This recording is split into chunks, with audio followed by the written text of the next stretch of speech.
secret traps you can use to make your friendships even stronger. Some Minecraft traps are pretty expensive. This one, however, is so cheap and easy that you can throw it at your friends on day one. All you'll need for this is a lava bucket, a piece of TNT, sand, and a pressure plate. And then when your friend, steps on this pressure plate, that sand will fall from underneath them and drop them right into lava. And as an added benefit, this could also make them just develop a fear of sand or pressure plates for that matter, making them extra careful even if you didn't actually put a trap there. Your friends yearn for the mines, but the mines belong to you. So set this one up in your community mine shaft, and that'll make your friends never want to come to spawn again. A couple redstone bits, some lava, and sticky pistons are all that you'll need for this trap. See, when one of your friends mines this diamond ore, the redstone torch will break and retract the piston, leading them to fall into the blazing hot lava bath. And in case you want to show your friends just how thoughtful you are, you can even encase that lava in obsidian. If you just built an iron farm, this trap's for you, since it will use plenty of anvils and sticky pistons, but it's fairly simple to set up. To start, the ore block acts as the bait, and then when the gravel above the ore block drops from the gravity, the redstone will depower and pull back the 2 layers of pistons, dropping our sweet innocent friend and a line of crushing anvils onto their head. But when you do this, make sure to line the pit with signs. That'll prevent them from placing blocks or water as they're falling, since after all, what's the point of setting a trap if you're just going to give them a way out so easily? There are certain things that you'd never expect to kill you, and doors that you've always opened up without dying are definitely high on that list. So it's very easy to use these to our advantage. Now find a friend who likes making piston doors, and then hook up that piston door's pressure plate to retract the floor on the other side. And of course, they'll walk through it just like normal, but this time, they're gonna walk through it only to fall through and die, completely ruling out redstone doors forever. Pop quiz, what's the first thing you do when you hop into a minecart? Well, if we're being honest, it's probably looking at our phone. And I bet your friends do too, which is what makes this trap so cheap and easy. Go to a minecart reel that they use often and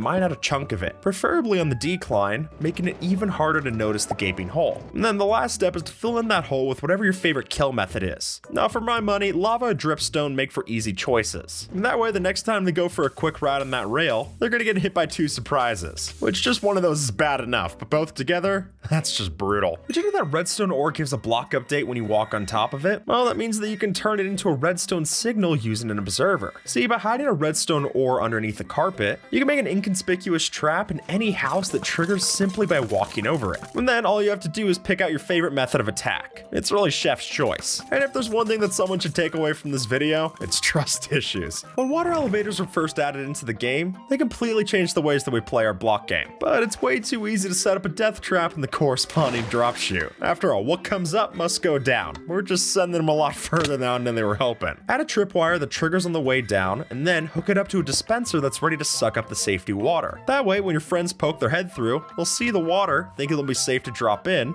and really, why shouldn't they? But the next time they plummet down to bedrock to mine up some diamonds, they'll splatter all their loot into the ground and give you something good to go pick up on your next mining trip. 1.12 is one of the most popular versions of Minecraft, and especially so in the technical community. And so if you're still playing in this version, then you can use this glitch to make a nearly invisible pitfall. Place a rose bush on the ground, and then place a block of sand on top of it. Put a piece of string on top of that, and then break the rose bush. And just like that, you're all set. The next time that a player walks over it, the string will block update the sand and make it remember, oh yeah, I'm breaking the laws of physics, I gotta fall. Look at this image, tell me you can honestly find where the string is on the sand. When you zoom out to the desert, it's really hard to find. Sometimes you want to make a trap that'll make your friends scream. And what better way to do that than by dropping a plague of pufferfish on top of their heads? Is that the name for a bunch of pufferfish? A plague? Well, it's gonna feel like it. See, this trap can go anywhere that you can fit a piston and a water source block. All you need to do is hook it up to a pressure plate and then unleash your flood of the yellow minions. Not those yellow minions. And what I love about this trap is that it's customizable. And with each pufferfish that you add,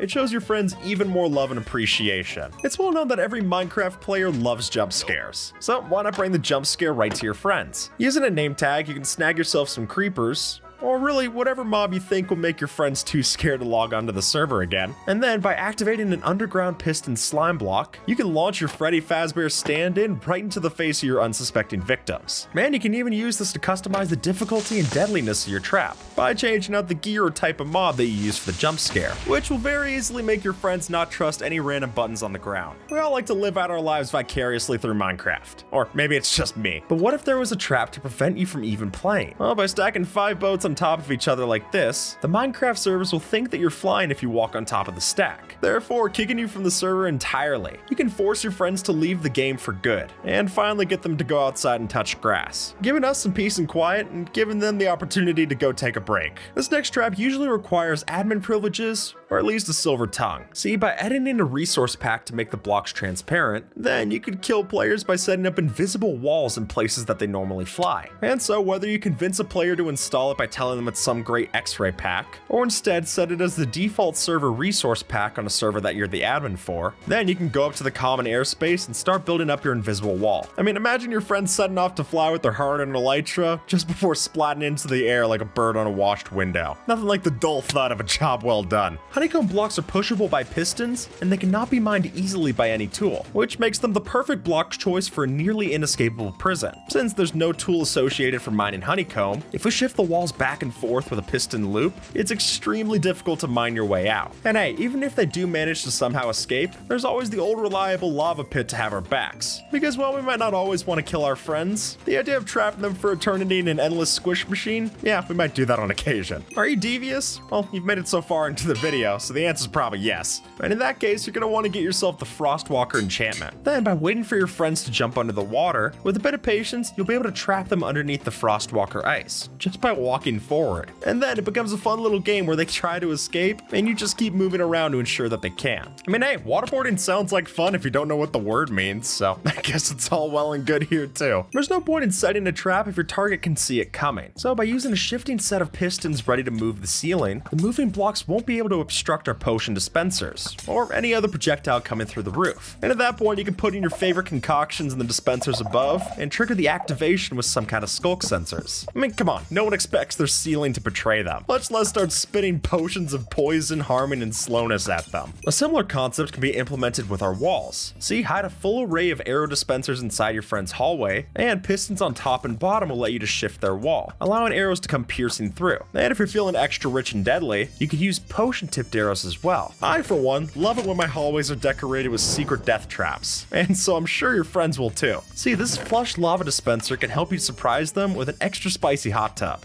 It's very flexible and best used and repeated, and slapping this trap into your friends' extra long hallways will make them rethink ever leaving the room again. If your friends aren't already hearing voices from the walls, then this trap will definitely make them start to. Ravines and cliff faces are the best places for this contraption. You can rig it up with pressure plates or skulk sensors so that when your friend walks by, a triple piston extender will extend from the cave wall and sweep them off the edge. Not into your loving arms, but instead a pit of lava. Traps aren't always about killing or taking your friend's items. Sometimes it's about sending a message. So by hooking up your pitfall to a series of slime block bounce contraptions, you can send them on a tension building ride that says to your friend, "I can do anything I want to you.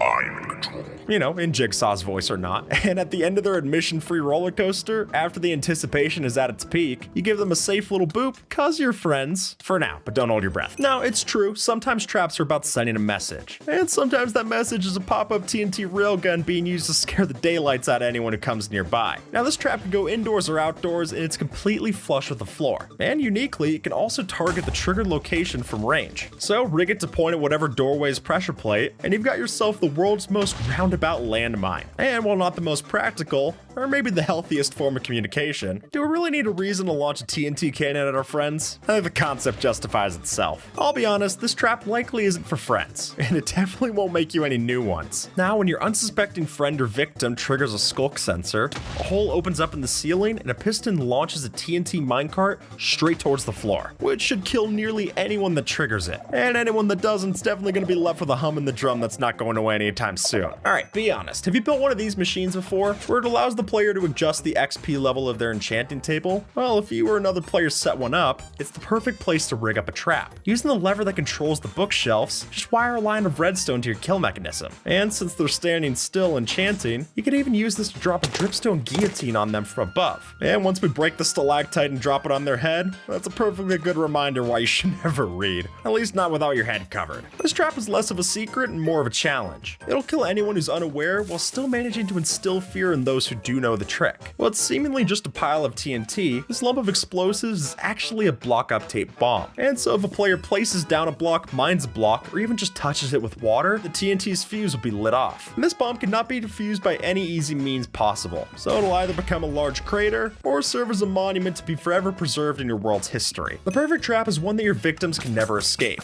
and there's nothing worse than setting up the perfect surprise only for it to be foiled. So lure your target into a hallway with some juicy bait, and then when your trap triggers off, you can use a piston to push the player upwards into a hidden set of cobwebs. And then for some good measure, raise some barrier pistons on the sides, and whatever's left of the trap is sure to hit its next mark. When your friend goes AFK, that's our turn to bring out the fishing rod. Since with the help of one of these, we're able to bring your friend up way sky high, until after a few attempts, we can actually place them on top of a TNT block like this. Now, right now, that TNT block is a solid ground, but it's not going to stay that way. Since when we sit on top a few blocks above and aim at them with a flame bow, then as soon as they log back in, we can shoot the block underneath them, and if the fall damage doesn't kill them, the block and TNT falling on top of them should be enough to do the job. Even if they manage to survive this with a water bucket, TNT still does damage even if it doesn't break blocks around it, meaning even the most prepared of players are still in for a rude awakening when they come back in. Clearly, hoppers are a great asset for getting stuff out of containers, but while they're effective, they're not always discreet, and that can cause a big problem for sneaky operation. So to fix that and stay in the shadows, we'll need some different options. Now, maybe that's putting a hopper under a furnace or a barrel instead of a chest so that they can't see the pixels around the edge. Or perhaps you change out their chest for trapped ones so that they can't see any items getting sucked out when they open it, but it'll all funnel out the same when they close it. And really, either of those options will put us leaps and bounds ahead of the regular crooks. When my friend wasn't looking, I switched out his dog for one of my own, but by giving our dog the same name tag and collar as theirs, it's nearly identical to the original pet, except this time he can't right click to stop it from sitting, which will surely cause some frustration. And to take this all one step further, why not punch the friend so that their supposed man's best friend turns against them? Truth be told, pranks in Minecraft are a lot easier than in real life, but that doesn't mean there isn't any overlap, and this is a great mix of the two. See, in the real world, we usually place a water cup on top of a door, but here we could use TNT instead. And after aligning the minecarts along a chest, we can balance that one pixel just right to keep it steady until someone comes. And then when they open the door to step in, they'll knock the minecarts onto the powered rail, and the rest is history. This is a snow block, this is a powdered snow block, and this is a powdered snow block death trap. With the way that Carves designed this, if we bounce a player up and down on a slime block like so, they can't mine fast enough to escape the snowy situation. Even an enchanted netherite shovel can't do the trick, it's that bad. And by adding blocks like crafting tables and furnaces around the perimeter, they can't even right click to escape.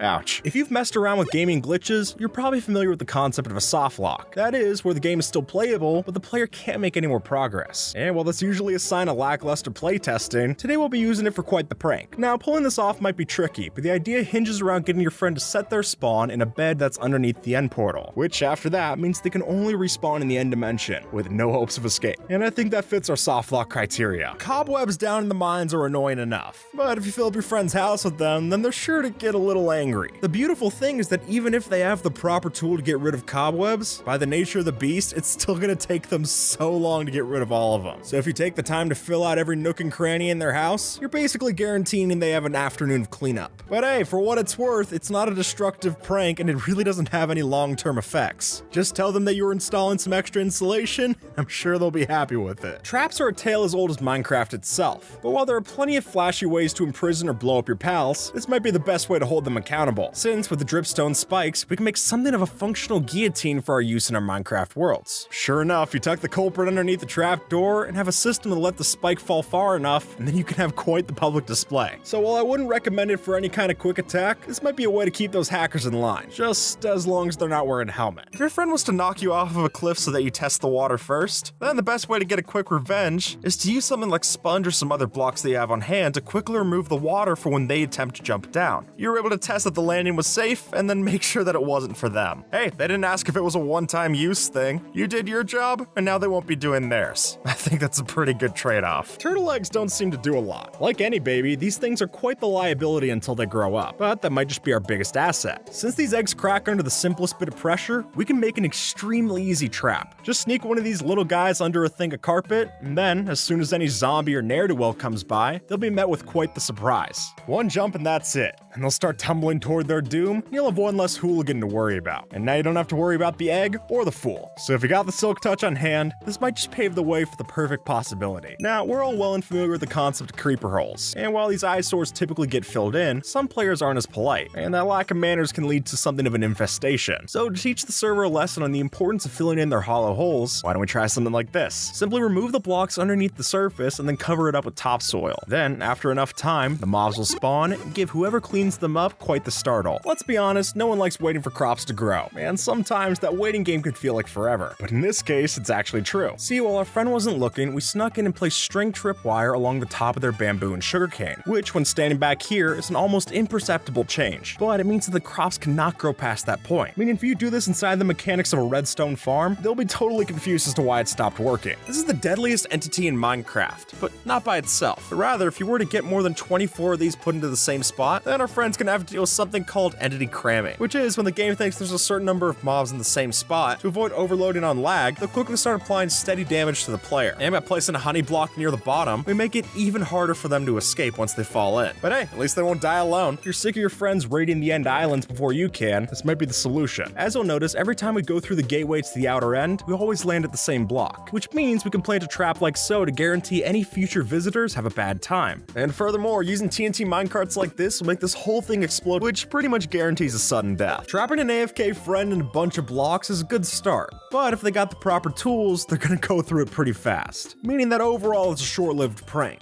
So if you want to step up this simple one to the next level, all you gotta do is just make sure that the blocks you trap them in are waterlogged. Just like that, every single stair and slab that they decide to take out is just gonna splash more and more water into their face. Which means that if they don't have buckets, or at least aqua affinity, that's going to slow down the process of getting rid of them so much more. It's definitely a great way to annoy them when they decide to come back. Falling into the void is a bad time, everyone knows that. But while you expect that hazard in the end, the overworld is a different story. Because after seeing RecRap's video on the subject, this plan just might come into fruition. Now, sure, the time that it takes to break all the bedrock is a big investment, and to commit to pulling this off, you really need to hold a grudge. But come on, imagine your friend's reaction when they not only fall when they least expect it, but they also lose all their items in the void as well. It's just too perfect. There's nothing worse than helping out a friend, only for them to take that same help and then spit it back into your face. So if you want to get revenge on them for that, then the best way is to take after the Greeks and do a Trojan horse. Now first, we're going to have them stand in a very specific spot to help you out. The way that I like to do it is by throwing out some kind of useful item from the top rope. And then, as they're standing there to pick it up, there's also drop down an anvil to make sure that they're standing right where we want them to get squished. And hey, you can get back that diamond block that you gave them in the first place. Hard to say that's not a good return on investment. You're literally getting your investment returned. And your friend's dead. Something I would pay more than diamond block to see happen. Another data pack that you can use to trick your friends is this one from Vanilla Tweaks. Since while the Warden itself would be pretty loud, I mean they have an attack called a Sonic Boom that kind of gives it away. If you take a name tag and rename it to Silence Me, then when you add that on top of the Warden, it'll no longer make another noise for your friends to hear. And now the only thing that'll tip them off to the Warden nearby is the darkness effect, which is definitely noticeable, but it's also definitely confusing. So I think the prank still works either way, especially if you manage to tuck one of these inside your friend's house. Then by the time they get the darkness effect and start wondering what's happening, it'll already be too late. Finding a mushroom fields biome is a really lucky find, so it hurts especially bad if your friend comes by and kills all your mushrooms so you're no longer able to repopulate. And at that point, it's time for us to get revenge. And so why not use some of the mushrooms that are still left at our base to then ruin their own base? See, by placing mushrooms in hidden spots of their base like the gaps between their walls and floors, we're essentially creating an automatic way to annoy them, since the mushrooms will then spread on their own throughout the base, giving them a never-ending cleaning job. And what's best is that it's so random to do this prank that they're probably not even going around and looking for the source mushrooms of the problem. They just think that someone's coming through and placing them down manually. But one thing worth noting is that the area has to be dark enough for them to be able to spread, a light level of 12 or less. To maintain a good farm in Minecraft, you gotta keep a strict routine. So if you want to throw off your farmhand friend's rotation, then all you gotta do is harvest their crops without sharing or replanting any of the goods. By doing this, you can very well force them back to square one on their farm. Or at the very least, you'll have made them waste a cycle of waiting, which I think none of us want to go through again. So while they're lamenting about their lost harvest, you'll be able to talk about the greatest yield you've had in your life. A TNT explosion can pack quite a punch, but while that's already true, we can dial it up a notch. So what if instead of just destroying the blocks, it also launched the debris? Well, the results can get pretty ridiculous, and it makes blowing up your friend's base even more gratifying. So if you're looking to cause some proper chaos on the server, this is a solid option for sure. Just make sure your computer's strong enough to handle it. Otherwise, that house won't be the only thing that's going up in smoke. joke. Casinos don't have a great reputation, but despite that, people still go back to them every single day. See, it's not our fault if they opt into playing our sleazy game. I mean, it does offer a great prize and all, but while they think they have a chance, the truth is that the machine is only designed to give back lesser rewards with nothing great in the rotation. And as long as they don't check out the redstone behind the curtain, this is sure to be a valuable lesson for them to learn. Or at least, it'll be valuable to us. If you really want to get rid of your friend's diamonds, then this will do the trick and then some. Items are entities, just like you and me. And that means that these things have a kill switch. So if you take an anvil sky high and drop it on a thing of items, it'll delete the stuff from existence. It's almost like we're creating our own kind of item execution system. Sometimes in Minecraft, it can be easy to forget that your actions have consequences. So to give your friend a quick refresher course, then how about we design a trap with that karma in mind? Now, I don't know about you, but on my world, exposed target blocks are a rare sight, meaning that as soon as someone sees one, you can guarantee that an arrow is going straight for the center. But this time, instead of a bullseye, they'll be treated to Newton's third law of motion. For every action, there's an equal and opposite reaction.